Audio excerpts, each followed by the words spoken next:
Baik, Assalamualaikum warahmatullahi wabarakatuh. Sampai percaya cerita mau? Gak percaya ya? Soalnya di Injil gak ada, ngarang bebas. An-Nisa 157 Yesus diserupakan itu ada di Injil. Buktinya mana? Saya tanya Bapak Esra Soru, waktu Yesus bangkit ketemu ibunya, kenal apa enggak? Ibunya kenal apa enggak?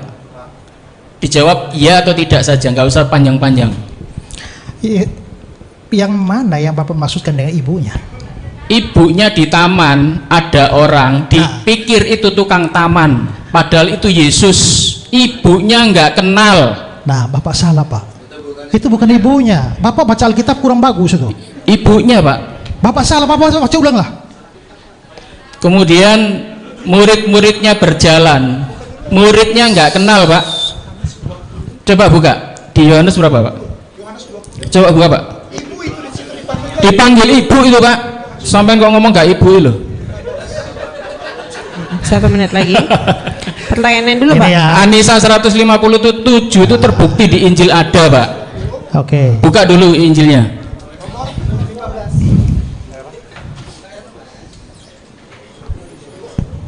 Silakan buktikan. Yohanes berapa? 20? Ya. 20:15.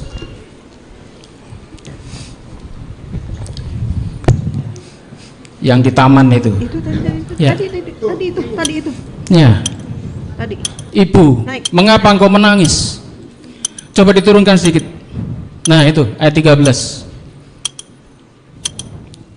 Tuanku telah diambil orang.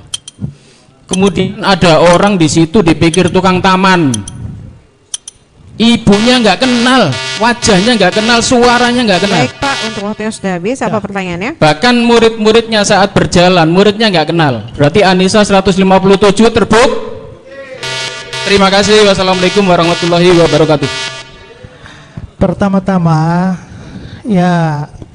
Mohon tenang kembali para audiensnya. Nah, ini yang menunjukkan Bapak baca Alkitab saja nggak beres itu. Hanya karena di situ ada nama Maria, lalu kata ibu, lalu Bapak langsung mengartikan itu adalah ibu dalam pengertian mamanya sendiri. Ya, coba lihat ke ayat 1 itu siapa di situ tuh pasti Maria, tapi Maria siapa? Geser ke ayat 1.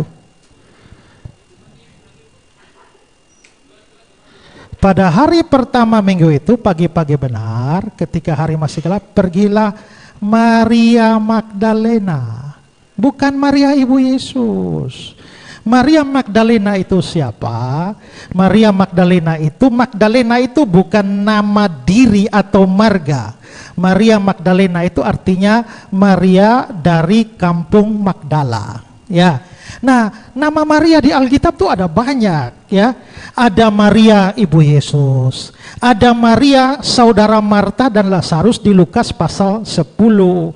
Ada Maria istri Klopas yang di Yohanes 19 ayat 25. Lalu ada Maria ibu Yohanes Markus yang di Kisah 12 ayat 12. Lalu ada Maria di Roma 16 ayat 6. Ya, jadi Maria itu ada banyak.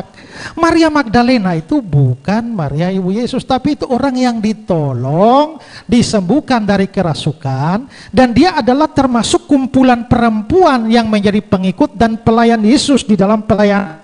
Coba lihat Lukas pasal 8. Lukas pasal 8. Ayat 1 dan 2. Tidak lama sesudah itu Yesus berjalan berkeliling dari kota ke kota, dari desa ke desa, memberitakan Injil Kerajaan Allah. Ke-12 muridnya bersama-sama dengan dia, dan juga beberapa perempuan yang telah disembuhkan dari roh-roh jahat dan berbagai penyakit, yaitu Maria yang disebut Magdalena yang telah dibebaskan dari 7 roh jahat.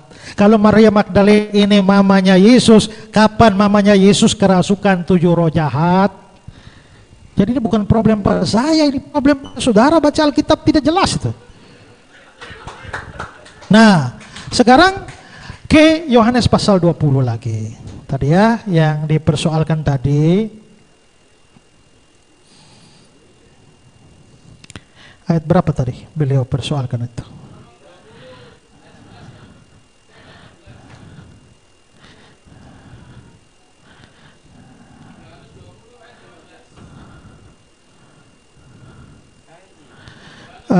Ya, hai ibu, mengapa engkau menangis? Begitu beliau baca ibu di sini langsung ini pasti mamanya. Salah.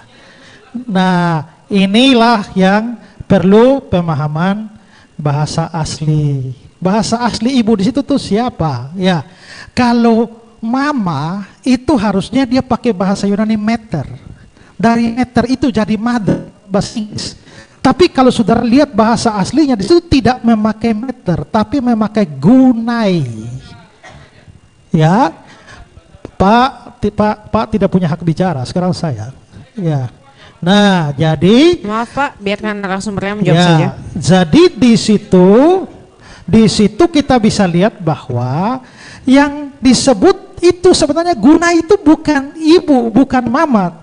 Sekarang coba, itu artinya guna itu artinya perempuan. Sekarang lihat ayat 15 terjemahan lama lah. Terjemahan lama.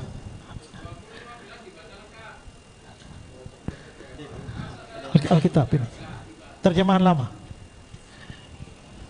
Persis di bawah nih. Ya. Nah, lihat ayat 15. Maka bertanyalah Yesus kepadanya, hai perempuan. Hai perempuan.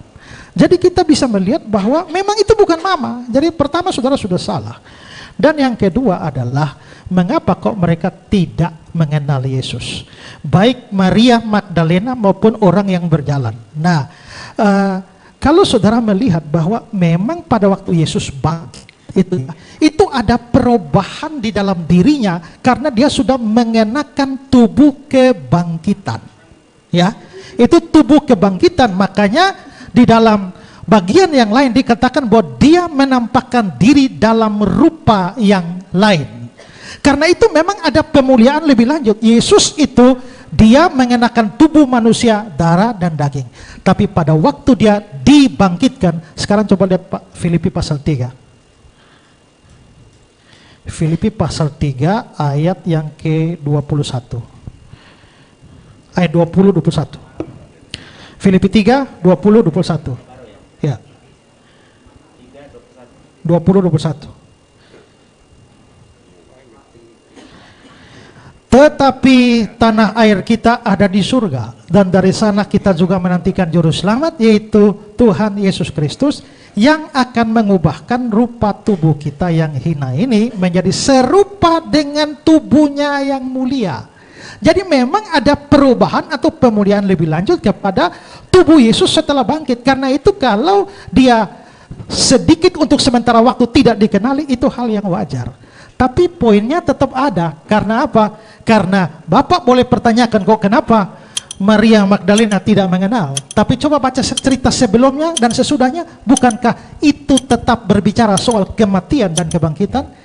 Karena itu sebenarnya penyamaan Al-Quran dengan fakta ini itu sangat tidak cocok, Pak. Supaya Pak tahu bahwa sebenarnya ada dokumen yang lebih cocok dengan Al-Quran Bapak itu. Ya, itu adalah sejumlah tulisan dalam koleksi Nag Hammadi oleh seorang dan juga pemahaman seorang namanya Basilides yang itu dianggap sebagai dokumen gnostik dan dongeng-dongeng yang muncul dalam gnostik, dan itulah yang mirip dengan Al-Quran Bapak, bukan Injil Yohanes. Ya, selesai, pas.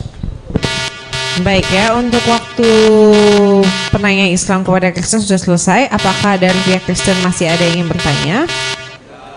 Baik, jika tidak ada maka